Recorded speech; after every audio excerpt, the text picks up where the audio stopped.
আসসালামু আলাইকুম। আশা রাখি ভিউয়ার্স আপনারা সবাই ভালো আছেন।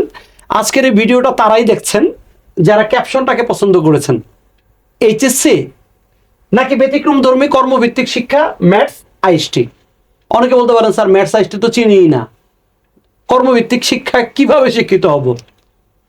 ছোট্ট একটা কথা দিয়ে শুরু করতে চাই। এক বিখ্যাত ব্যক্তি বলে গেছেন, কেনাইতে হইলে চেনাইতে হবে। আপনি যদি কোনো কিছু কেনাতে চান তাহলে আপনাকে চেনাইতে হবে। যারা চেনেন না ম্যাথস এবং আইএসটি কি, আজকের এই ভিডিওটা তাদের জন্য। যারা এখনো সিদ্ধান্তহীনতায় আছেন, এইচএসসি নাকি ম্যাথস আইএসটি কোনটায় পড়বো, আজকে আমরা ক্যালকুলেশন করে দেখিয়ে দিব যে আপনি গতানুগতিক দ্বারা এইচএসসিতে পড়াশোনা করার জন্য এবং এইচএসসি পরবর্তীতে পাশ করার পরে অনার্স এবং মাস্টার্স করার জন্য যে পরিমাণ সময় প্রয়োজন, তার চাইতে কম সময়ে ম্যাথস এবং আইএসটিতে কমপ্লিট করা, কোর্স কমপ্লিট করে চাকরির বাজারে ঢোকা সম্ভব কিনা, এটা আমরা দেখানোর চেষ্টা করব। সবার প্রথমেই বলি, যারা এসএসসি পাস করেছেন তারা অনেক স্বপ্ন নিয়ে এইচএসসিতে ভর্তি হওয়ার স্বপ্ন দেখছেন।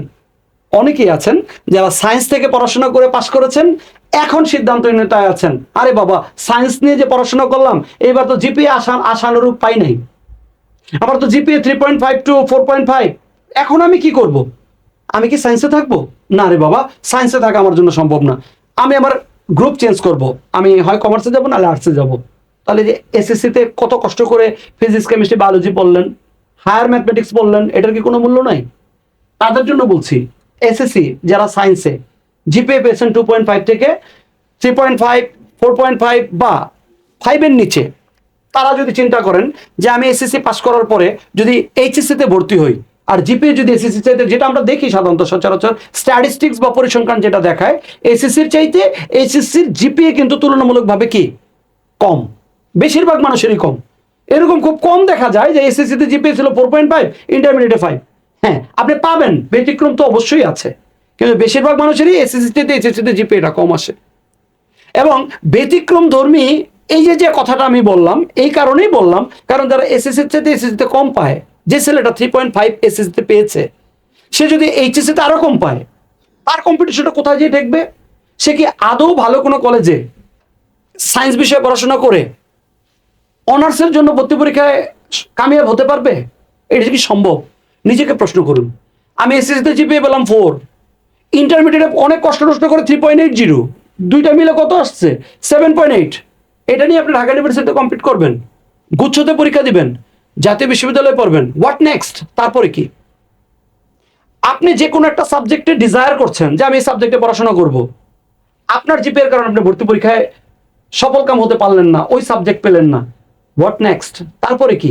চিন্তা করে দেখেছেন? আপনি যে 8 বছর 9 বছর বিনিয়োগ করলেন, আপনি যে জাতীয় ইউনিভার্সিটিতে গুচ্ছতে পড়াশোনা করার জন্য, বিভিন্ন জায়গায় পড়াশোনা করার জন্য আপনি যে সময়টা বিনিয়োগ করলেন, after the completion of your degree, তারপরে কি? চাকরির বাজারে ডিমান্ড আছে তো? আমরা তো অনেক বিখ্যাত ইউনিভার্সিটিতে বিখ্যাত কোর্স দেখি, যে সমস্ত কোর্সগুলোর প্র্যাকটিক্যালিটি নাই। অনেকে অনেক সাবজেক্টে পড়াশোনা করতেছে, কিন্তু স্বপ্ন একটাই, বিসিএস। বিসিএস দেওয়ার জন্য তো আপনার অন্য যে কোনো সাবজেক্টে করলেই হয়। তাহলে আপনি যে পরিমাণ এফোর্টটা দিলেন, তার আউটকামটা কি? এই প্রশ্নটা আমরা কেউ করি না। আমরা এইচএসসি পাস করি এসএসসির পরে 2-2.5 বছর নিয়ে, তারপরে আবার অনার্স পাস করি 4.5-5 বছর নিয়ে, মাস্টার্স 2 বছর 1 বছর কমপ্লিট করার পরে যখন থেকে 8-9 বছর বিনিয়োগ শেষ, তারপরে চাকরির বাজারে চাকরি পাওয়ার জন্য ঘোরাঘুরি করি। কিন্তু আমার যে ডিজায়ার্ড সাবজেক্ট, যে সাবজেক্টে আসলে আমি পড়াশোনা করতে চেয়েছিলাম, ওই সাবজেক্টে আমার চাকরি নাই। হতাশার জায়গাটা তখন। এই হতাশার জায়গা থেকে বেরিয়ে আসতে হলে আপনার ব্যতিক্রম ধর্মী যে পড়াশোনা, ম্যাথস এবং আইএসটিতে ক্যারিয়ার করা উচিত। এখন বলবেন কেন? আপনি এসএসসি পাস করার পরে আপনার এক বন্ধুকে তুলনা করেন। এক বন্ধু হচ্ছে এ, যে কিনা এসএসসি পড়াশোনা করার পরে ইন্টারমিডিয়েটে ভর্তি হবে।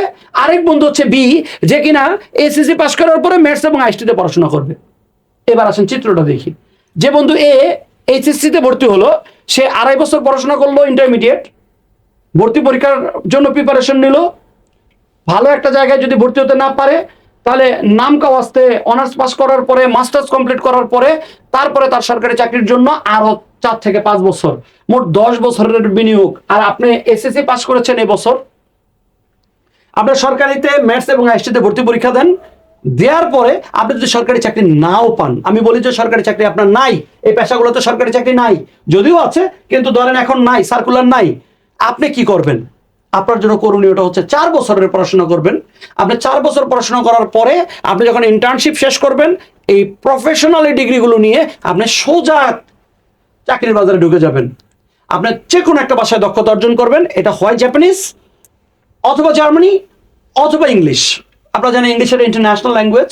ভালো করে শিখেন, জাপানিজ শিখেন, শিখে আপনারা ডিপ্লোমা ডিগ্রি নিয়ে আপনার দেশের বাইরে চলে যান। সেখানে যে নিজের ক্যারিয়ার করেন, ক্যালকুলেশন করেন।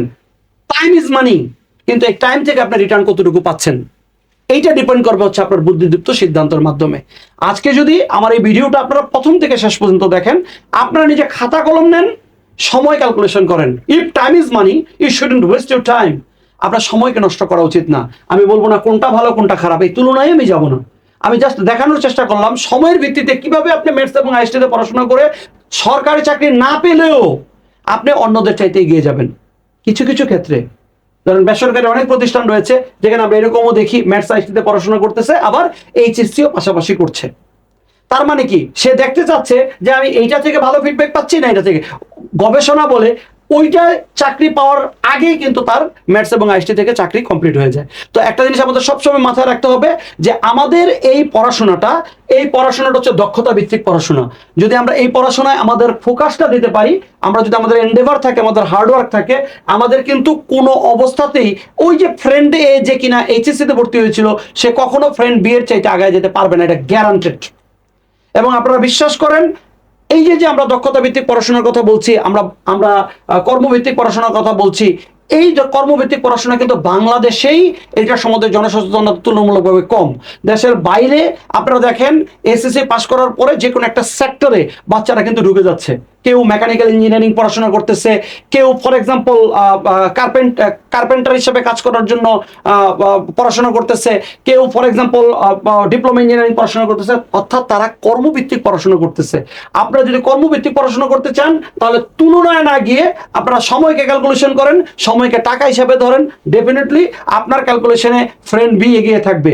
পছন্দ যদি হয় ম্যাথস এবং আইসটি, আপনি যদি এসএসসি পাস করে থাকেন 2025-এর এই ব্যাচে, তাহলে অবশ্যই আপনারা সরকারিভাবে ভর্তি পরীক্ষাটা দেন।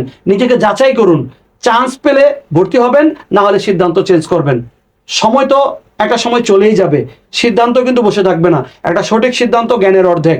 সো আমরা চাই আপনারা সঠিক সিদ্ধান্ত নিন, জীবন বদলে নিন। সবাইকে ধন্যবাদ, ভালো থাকবেন। আসসালামু আলাইকুম।